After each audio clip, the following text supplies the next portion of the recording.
Assalamualaikum warahmatullahi wabarakatuh. Perkenalkan, nama saya Yosisa Fitri. Saya dari kelas 2R Perbankan Syariah. Di sini saya akan mempresentasikan hasil makalah saya yang berjudul Nasyid dan Masyhur. Baiklah, pertama-tama saya akan membacakan definisi dari nasyid dan masyhur. Nasyid adalah bagian ilmu dalam sebuah ilmu fikih. Dalam ilmu fikih, mengetahui tentang nasyak sangat diperlukan untuk mengistibat sebuah hukum. Disinilah tujuan penulis mendeskripsikan teori hukum, yaitu untuk mengetahui ilmu tentang nasyak itu sendiri.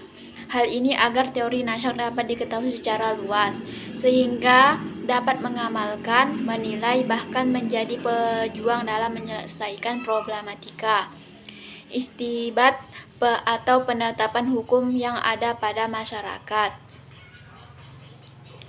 Secara etimologi atau bahasa, pengertian nasakh terbagi menjadi tiga, yaitu al-ibtal atau penghapusan, al-izalah atau peniadaan, dan al-naqd atau perpindahan. Sedangkan secara terminologi atau istilah, banyak berbagai pendapat, antara lain membatalkan suatu hukum dengan dalil yang datang kemudian. Menurut Khairul Umam dalam bukunya Ushul Fiqih 1 menjelaskan bahwasanya seandainya nasyid yang dinasyidkan tidak datang, tentulah hukum yang telah ada tetap berlaku.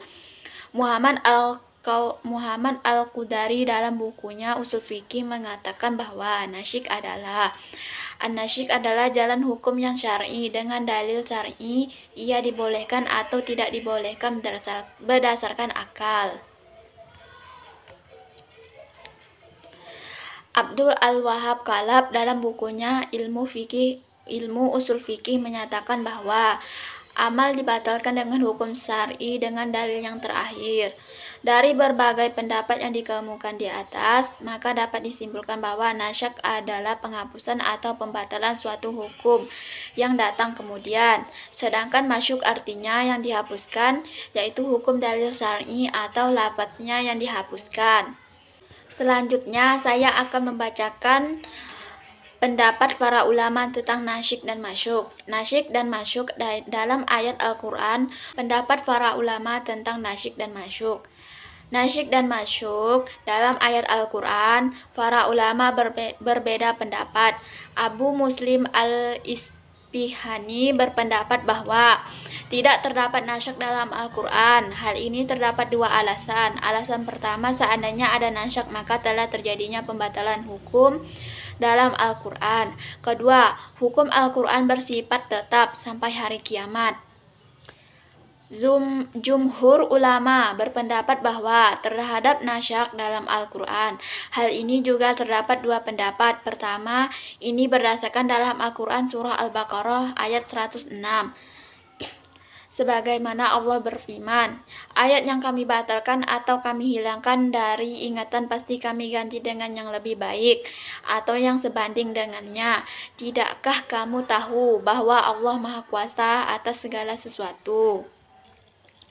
Pendapat kedua berdasarkan dalam Quran surah Al-Nahl ayat 101.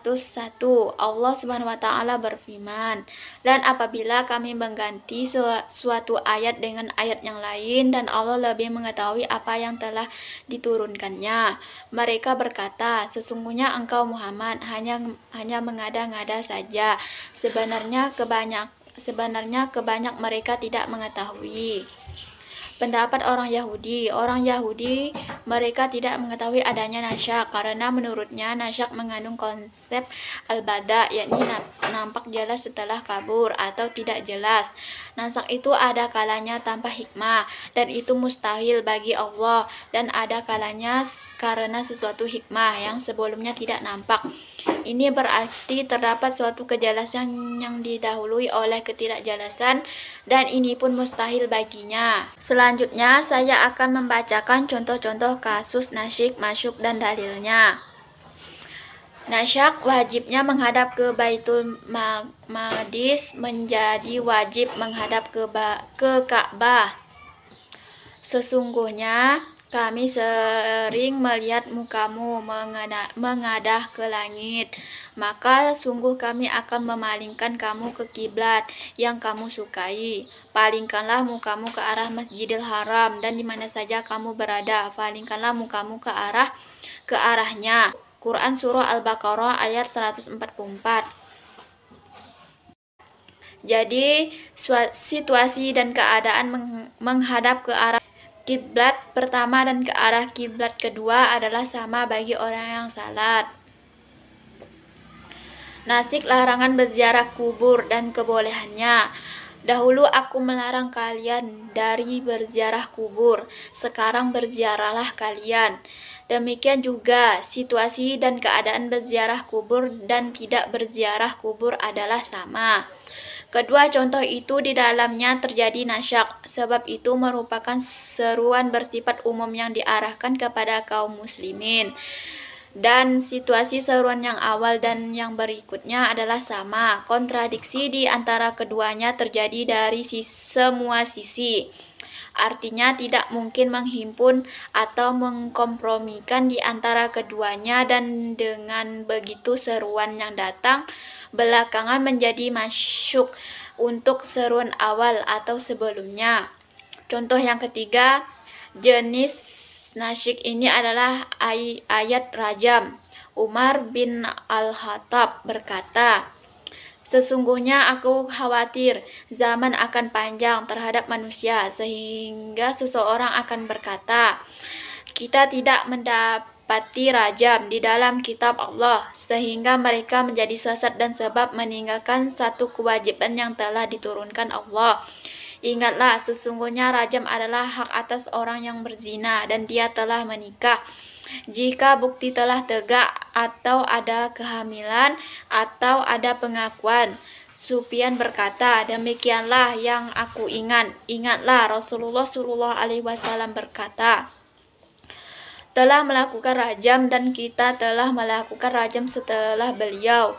Hadis riwayat Bukhari, Muslim, dan lainnya. Baiklah, inilah hasil dari presentasi dari saya. Kalau ada kata-kata yang salah, saya mohon maaf. Assalamualaikum warahmatullahi wabarakatuh.